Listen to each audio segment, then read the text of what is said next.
Careful, Snake. I've never seen anything like that, and I've got no idea how to bring it down. Maybe the scientist knows. However you do it, take that thing out.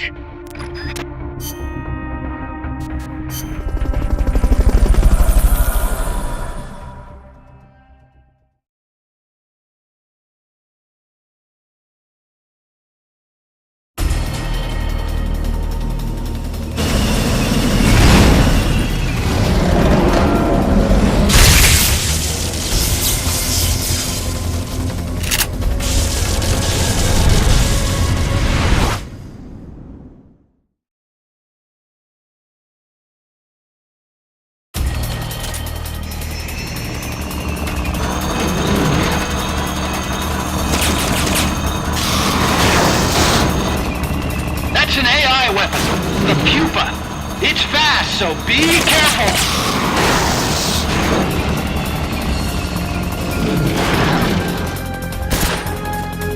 Engaging track units.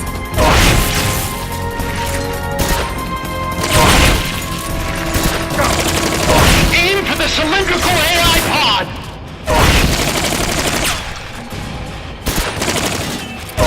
Firing boosters.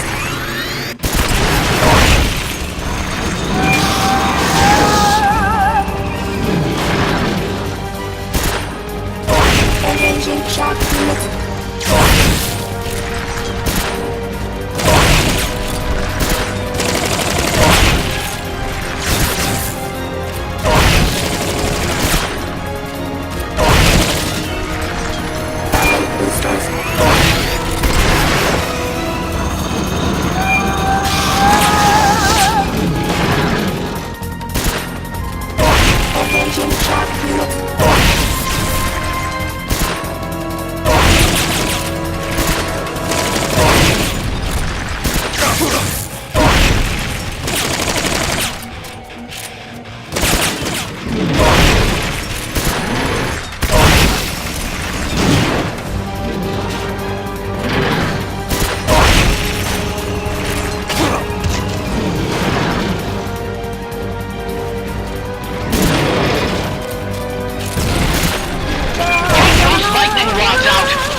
You should be able to get in the AI pod!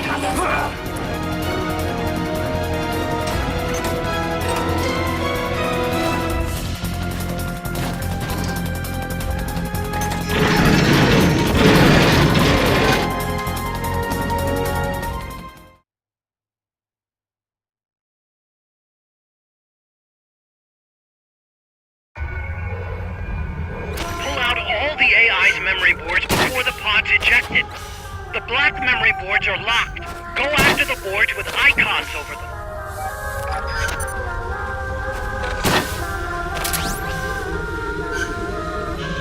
You can unlock memory boards by destroying the mechanical components that they control. Any boards you remove can be used to build our own AI weapon. Memory boards have different functions according to the icons displayed over them. Go ahead and take whichever ones you want.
That was an unmanned weapon.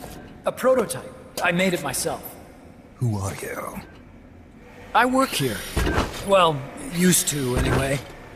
Name's Huey.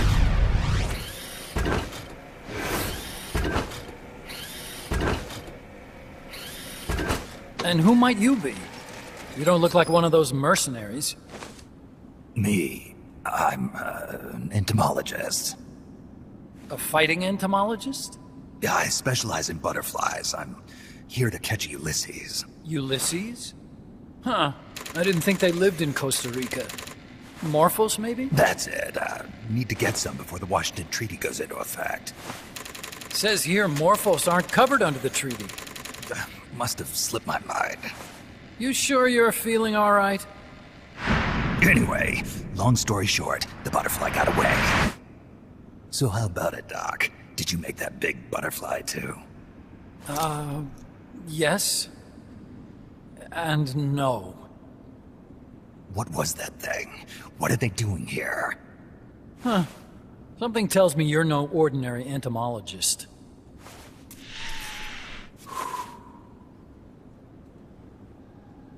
The nukes were loaded on that machine. The project's entering its final phase. Project? That's right. The thermonuclear warheads they brought in, the bases scattered throughout Costa Rica, the mercenaries, the AI weapons, the research we were conducting here. It's all for this. We used this facility to develop unmanned weapons. Unmanned? Robots. The one you just fought was a pupa. There's also a flying type called Chrysalis and a treaded type, the Cocoon. Motor control, target detection, tracking, attack, capture, and transport functions are all controlled by an electronic brain. There's no need for a human pilot. They can only follow simple commands, though. Why build them here? For the CIA. They invited me here a year ago. That's who that guy was. CIA's station chief for Central America. Goes by the name of Hot Coldman. Apparently he was some sort of hero back at the height of the Cold War. He's the one running the show. We called it the Peace Walker Project. Peace Walker. They're going to deploy a new type of nuclear weapon along the Caribbean coast of Latin America. A mobile, unmanned nuclear platform. Unmanned nuclear platform? A fail-deadly system that can automatically move into position and launch a retaliatory nuclear strike. It can move on its own, and stealth shields it from radar and satellite detection, drastically reducing the risk of it being destroyed in a preemptive strike. And this is the new deterrent? Supposed to be. The problem is the locomotion system. There's no dry season in the Caribbean. It rains all year round. The terrain is full of tropical rainforest. A lot of the time you can't even build a proper road. So I went back to where it all started. What's that? Legs. Walking power.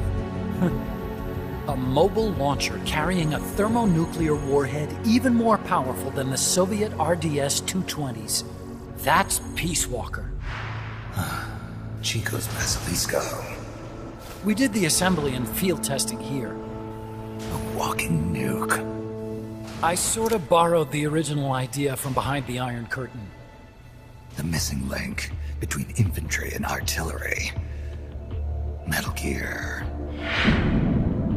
Metal Gear. But they'd actually need to deploy dozens of them. Coldman needs funding for that. And to get it, he's planning a test, which will also serve as a demonstration for the folks back at Langley. Wait, he's launching a nuke to prove that his perfect deterrent works? In his words, to prove that if someone attacks us, we will strike back.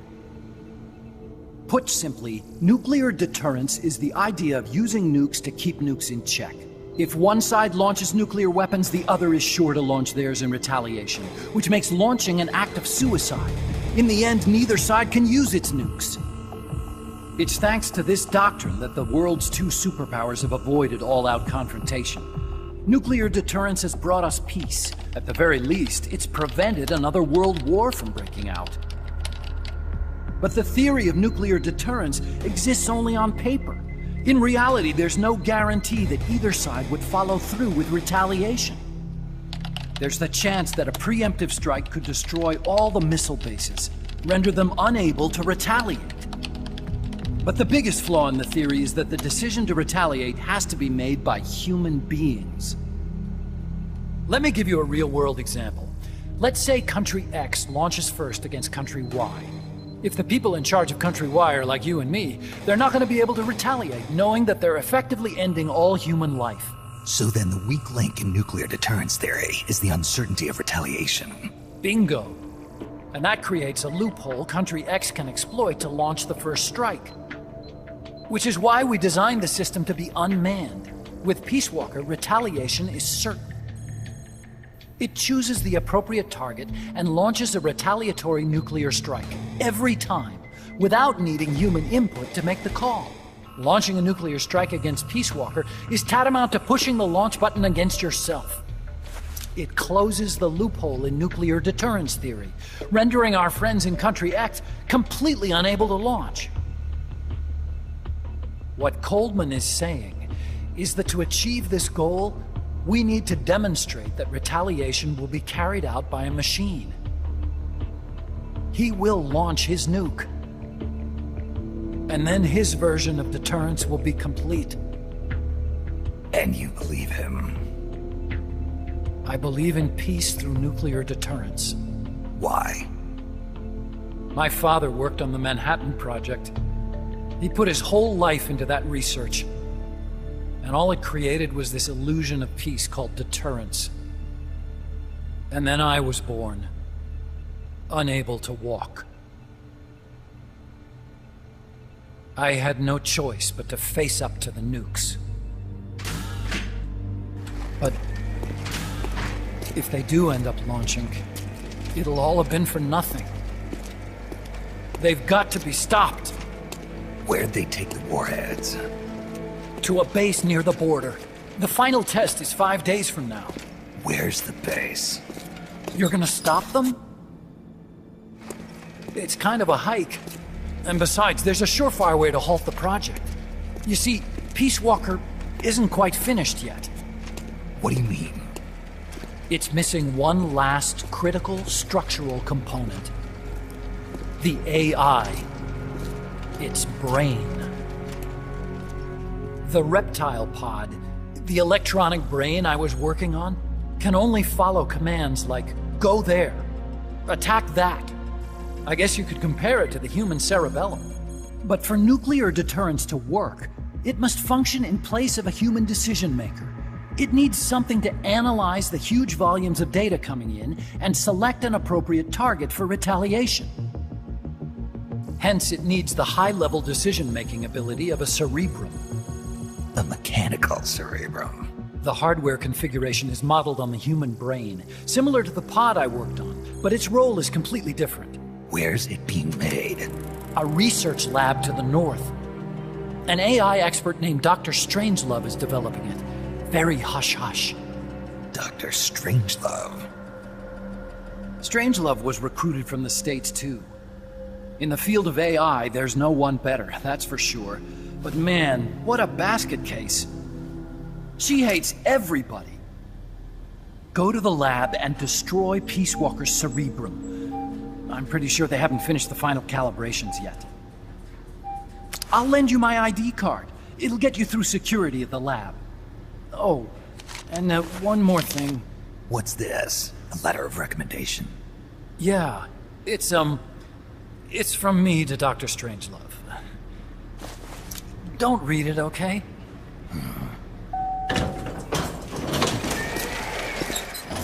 So what will you do now? I'm done with science. At this rate, I'm probably already halfway to hell anyway. Not so fast. Why not join us? Our place is outer heaven. You'd fit right in.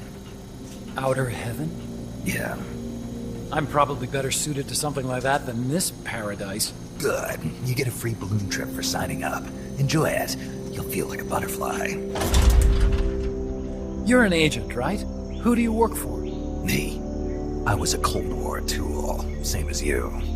Now I'm not so useful anymore, so they cut me loose. I don't answer to anyone. Call me Snake. Snake. That name seems familiar somehow. That's probably just deja vu. See that there? Beyond the cloud forest? See those ruins? Yeah. That's where you'll find Dr. Strangelove's lab.